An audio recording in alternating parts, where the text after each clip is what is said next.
Greetings everyone, welcome back. Today's essay topic is Capitalism, Modernism and Postmodernism by Terry Eagleton. So Professor Eagleton's famous essay seeks to locate the three momentous social phenomena and understand their relations to one another in relation to literary production. Introducing the author. So the British literary theorist and Marxist critic explores the interaction between economic structures and cultural forms. He focuses on capitalism's role in shaping modernism and postmodernism. In the 1980s, Eagleton engaged extensively with the waves of continental thought influencing English literature, and his notable works include Literary Theory and Introduction, and here you could find that Eagleton very distinctly gives up a Marxist approach to literary theory and is quite evident throughout this work. And next comes his ideology of the aesthetic, the illusions of postmodernism, and one of his recent works, Why Marx Was Right. And this work actually reaffirms his commitment to Marxist analysis in contemporary cultural discourse. So, pastiche versus parody in postmodernism.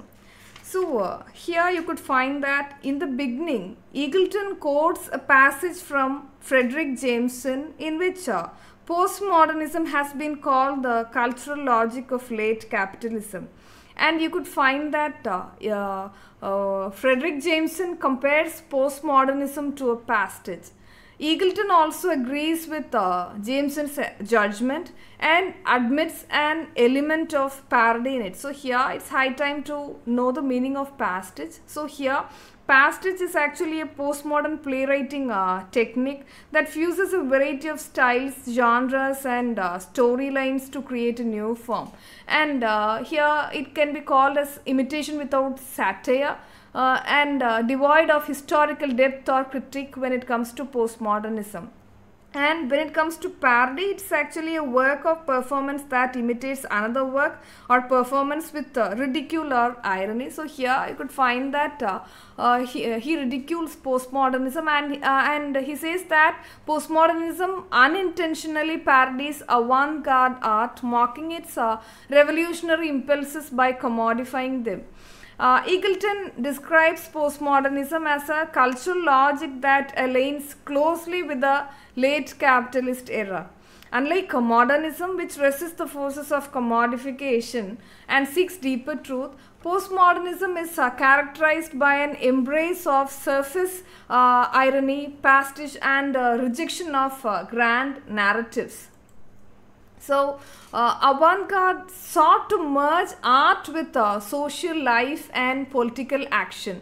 Postmodernism mimics this integration but empties it of political content, turning it into commodified spectacle. And here you could find also that Eagleton critiques the depthless nature of postmodernism. Postmodernist culture lacks historical memory, depth and authenticity.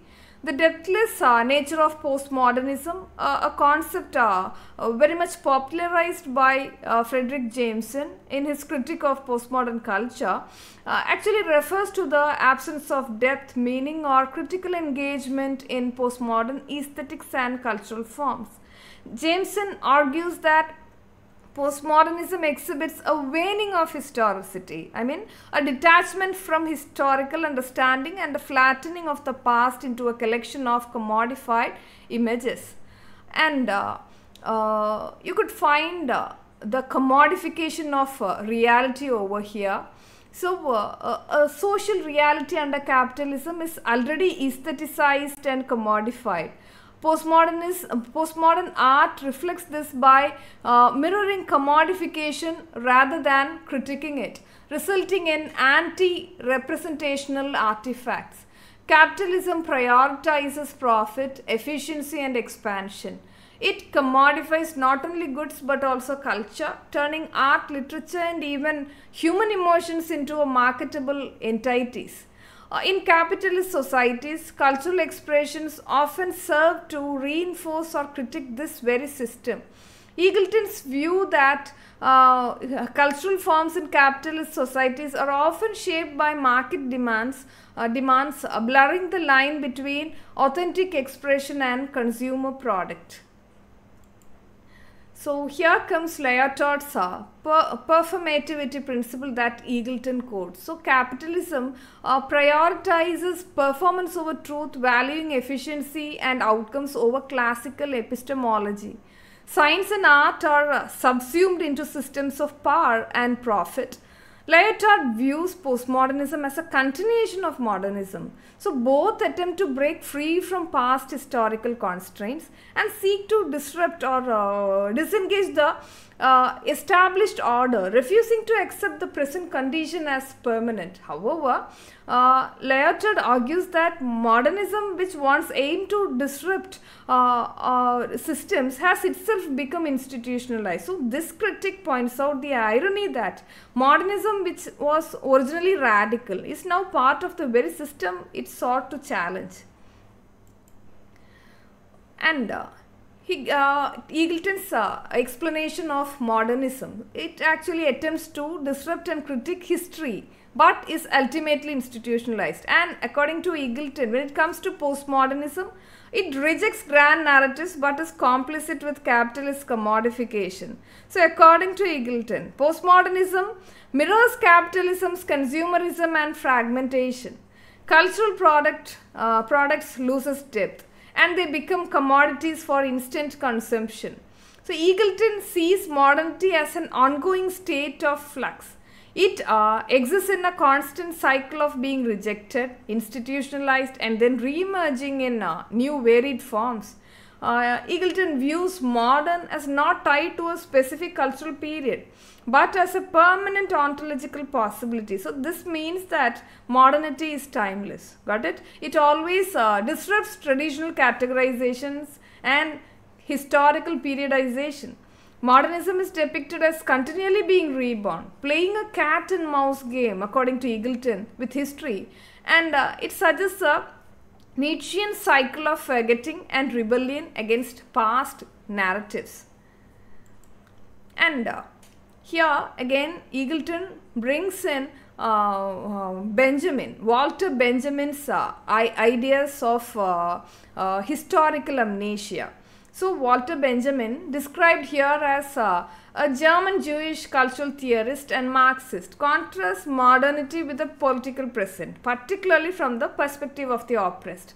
So you could find that Benjamin criticizes vehemently. I mean, he criticizes modernity for denying historical consciousness, focusing on how the ruling class perpetuates their power by erasing or distorting historical narratives that serve the oppressed. So Benjamin's view of history is revolutionary, and he advocates for a recollection of the injustices suffered by the oppressed. He rejects the grand narratives of triumphant history, instead supporting a history that acknowledges the ceaseless struggles of the marginalized. He argues that this ruling class history suppresses important truths, and by constantly focusing on the present, it avoids confronting these past injustices. Unlike Walter Benjamin's revolutionary remembrance of oppressed histories, postmodernism embraces a perfect disconnected from the past or future. Postmodernism thereby breaks from modernism's seriousness and its search for deeper truths. It celebrates plurality, playfulness, and the breakdown of meta-narratives like religion, progress, or even revolution. For Eagleton, postmodernism aligns very much closely with the late capitalism, which is quite highly consumer-driven, fragmented, and superficial. And Eagleton also brings in Paul D. Mann's argument. So here, according to him, D. Mann argues that complete forgetting or erasure of history is impossible because the very act of trying to erase history acknowledges its power. Attempting to erase history only reaffirms its influence instead of abolishing or negating it. This is tied to the Nietzschean idea of the eternal return, where attempts to deny or forget the past merely entrench its role in shaping the present. There is an ongoing negotiation between literature and history, as literature wants to free itself from history's temporal constraints, yet it is bound to it. So this creates tension as literature struggles to exist outside of history's influence. So Dieman suggests that writing and literature are part of a cycle where tradition and modernism are inseparable. Even those who aim to reject tradition end up reinforcing it in new, varied forms. And let's come to the concluding part. So you could find that Eagleton critiques modernism for its elitism and its occasional detachments from the everyday lives of ordinary people, suggesting it can be seen as a retreat into complexity and abstraction in response to the chaos of capitalist society. Modernism and postmodernism are both products of their capitalist context. Eagleton critiques both modernism and postmodernism for their limitations in confronting capitalism. For Eagleton, postmodernism's relativism and irony can risk losing a critical stance on social and economic injustices, thereby aligning with capitalist values by fostering a marketplace of ideas where all perspectives are viewed as equally valid, neutralizing radical or transformative positions. So, Eagleton calls for a renewed Marxist approach that goes beyond the flaws of both modernism and postmodernism. He believes that art and culture should be rooted in political purpose and collective action, which both movements in different ways fail to fully address. So, we come to the concluding part of the presentation. Hope the presentation was useful, and this is Wahida signing off. Thank you.